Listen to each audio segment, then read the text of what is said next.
Hey everybody, it's Jason Blaha here, and today I thought I would talk to you guys a little bit about handgun ballistics and 9mm ballistics specifically, because it's a topic that always comes up. A lot of people, again, the most popular video on this channel so far that seems to get the most commentary is, again, that FBI 9mm video that I put out. And what I want guys to understand, you don't have to trust the FBI to look at the data and understand what's going on. You can actually collect your own data, meaning you go to any of the various independent resources out there. There's YouTube channels that do this. You can look at all their data.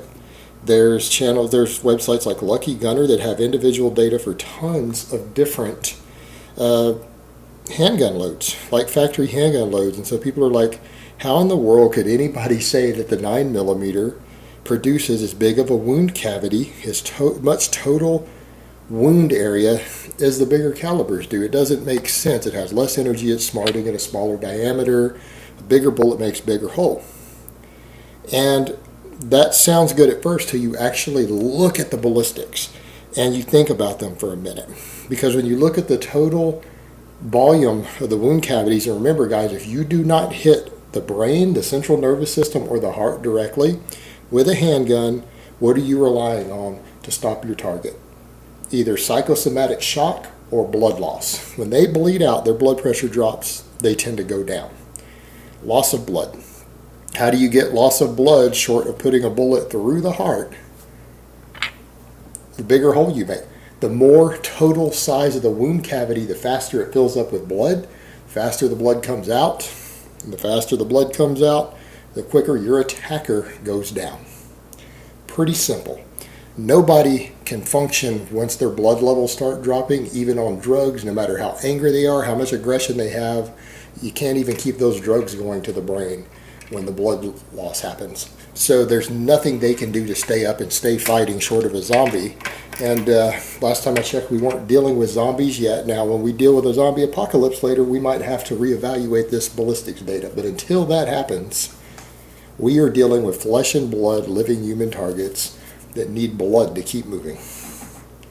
So, how in the heck can the 9mm, with less kinetic energy sometimes, and starting with a smaller diameter bullet, make a bigger hole than a .45? That's the question people ask, because at first it doesn't make sense, and it doesn't make sense when you think about it from that perspective. But what people are missing is loss of energy during the early part of the travel through the body. When you shoot someone basically who is attacking you, you shoot your attacker, you shoot the perpetrator, shoot the bad guy. The entirety of the wound cavity isn't relevant, meaning there are parts of the body that are superficial wounds that do not slow down a determined attacker, and that's usually the first few inches. We are generally taught in most self-defense settings to aim for center mass, because hitting a headshot is very, very difficult on an aggressive, armed, moving target. It's difficult to make, so you're trying to put it in the torso. Well, you look at the average male's torso, particularly a bigger man. I mean, it's one thing when you're shooting at a 120-pound crackhead. It's a whole another story when it's a 6'2", 250-pound guy bearing down on you.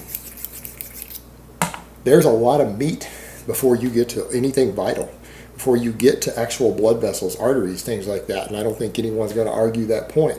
You have skin, you have fat, you have muscle, and in some cases you have quite a bit of clothing to get through. When you look at various loads, when you take, for example, a comparable load and you look at the actual wound cavities, and you look at the ballistics comparing a 9mm and a .45 with the same company's bullet in a similar weight range. So let's say you take something like the heavier bullets that tend to do really well in testing. Take a Spear Gold Dot, just random, picked one randomly, Spear Gold Dot. Proven round, used for law enforcement all over the country. Great track record. You take the 230 grain .45, which is heavy for caliber, and you take the 147 9mm, also heavy for caliber. Depending on whether it's a plus P or not, it's probably not really relevant, because if you're just going to do an apples to apples comparison and you look at them, the 147 grain 9mm might be moving about 1050. They're both going to be subsonic. It could be moving about 1,050 feet per second. The 45, maybe 900. So maybe there's usually going to be about 150 feet per second difference. It can be up to 200. But 150 is pretty average when you compare heavy or light 45 versus 9mm, as long as you stick with heavy or light for caliber. What you're going to find is a couple things there.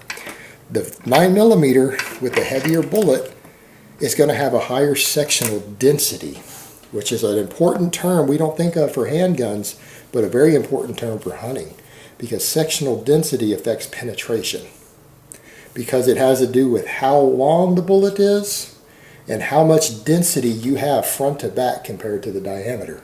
9mm, heavy 9mm tend to have a very high sectional density. And again, as any hunter will tell you who's selecting a hunting bullet, a high sectional density usually equals better penetration. It goes deeper. Why? Because it has more inertia.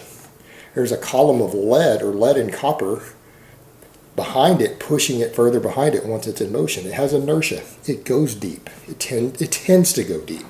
Not guaranteed that it will, but it has a tendency to do so, and that's what we're shooting for. Can't guarantee something, but it's nice to have a tendency for something positive to happen. Well, in this case, negative if you're the bad guy getting shot. But you get the idea. Now, you have a higher sectional density, so it tends to have better penetration. You're using a smaller caliber. So what happens with that 45 versus that 9mm when it hits that first few inches of meat that it has to go through? Your big, tough guy that's bearing down on you with a knife or a gun or whatever, who's a big guy. Whether he's fat or muscular is irrelevant. That's still a lot of weight and there's a lot of tissue to get through. The first 4 or 5 inches, there are no organs. There are generally no major blood vessels. So the 45 is generally starting a bit slower and is starting bigger in diameter. Do you lose more energy or less energy by starting with a bigger diameter pushing through that tissue? Because you're starting with a bigger diameter, that bullet has more drag, if you want to think about it that way. Because it's bigger, it's having to push a bigger hole through that tissue that doesn't matter.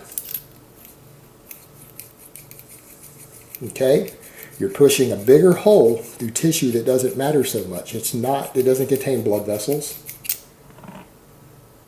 doesn't contain nerves, doesn't contain arteries. Oftentimes it's even fatty without even real muscle. And then you get to the muscle and you got to go through all of that. That 45 is losing more velocity and more kinetic energy going through all of that useless padding that's protecting the organs and the vitals. Then you've got to hit a rib cage. You got to go through rib bone usually, again with a bigger diameter bullet, and that 45 is expanding the whole time. That 9mm, because it's starting smaller, is picking up less drag in that first few inches. It is retaining more energy, more velocity. Keep in mind, it started with a higher velocity and it started with a higher sectional density. Even though it might not have the same weight, it isn't just bullet weight. That's a misnomer that people have, that it's bullet weight that determines penetration. It's not because of the weight, it's because of the sectional density. Meaning a smaller caliber bullet with the same weight has a much higher sectional density. It has much more penetration, a lot more. And it's actually what you find is that these 9mm, when you take comparable rounds and you look at the ballistics gel test, even ballistics gel through denim, clothing, everything else, several layers of denim before it goes into gel, they tend to go a couple inches deeper while fully expanded.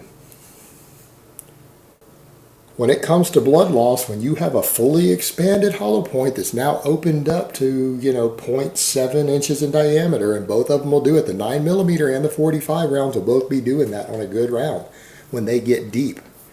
Usually by about that 7 or 8 inch, 9 inch mark, which is where you're getting to all that really important stuff, that stuff that bleeds out, that stuff that puts your bad guy down, they tend to be fully expanded. But the 9mm has lost less energy and less velocity getting there. Therefore, it is going to go deeper. beyond that point. So when you've got a fully expanded bullet now that didn't waste as much energy in the superficial parts, it would be one thing if people wore their heart or their major arteries in the first inch under their skin. They wore them outside the rib cage, outside of their muscle tissue. We would be dealing with a different situation now, wouldn't we? But we're not. In the real world, that stuff is protected. It's deep inside. For good reason. It's kept us alive. Makes us harder to kill. We live longer that way. In a harsh environment, which we have been in for most of human history. So, when you think about it from that perspective, once they're fully expanded up to those bigger diameters, the 9mm has a lot more velocity still retained because it hasn't lost as much velocity during that initial point. So therefore, because now that it's expanded, it's moving up to 200 feet per second faster while up to that full diameter. Well, that's going to give it 2 or 3 more inches of depth. And a fully expanded hollow point going 2 or 3 inches deeper is not a good situation for the person on the receiving end of it.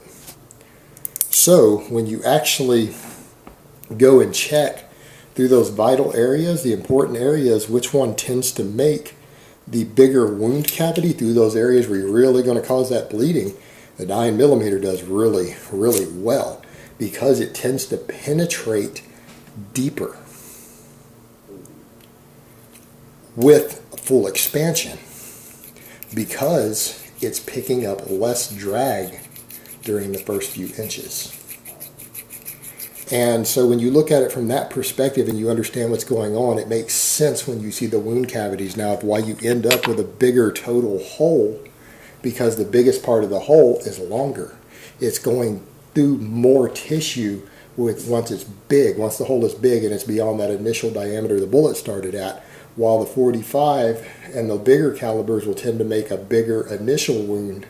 The total wound track on once it's expanded and opened up tends to be shallower. So you end up with less total volume. And it's that volume of the hole through the actual chest, through the torso, that gives you that faster bleeding. That's what stops the bad guy, that blood loss. When they start bleeding out, that bigger cavity could shave seconds off of that blood loss, especially with 2 or 3 of them. You're going to put your guy down quicker. He's going to bleed out faster. And that's a good thing for you if you're trying to defend your life from someone who's armed. Every second that you can shave off of their time while they are up and fighting and attacking you could make the difference between your life and death. So, again, when you look at it from that perspective, it makes sense why the 9mm actually does well on the tests. You know, instead of just thinking, well, the bigger bullet, starting bigger bullet makes bigger hole.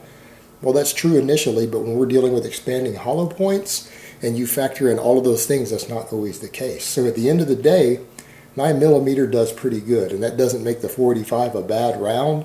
Many bad guys have been put down successfully with a 45 ACP and a 40 S&W.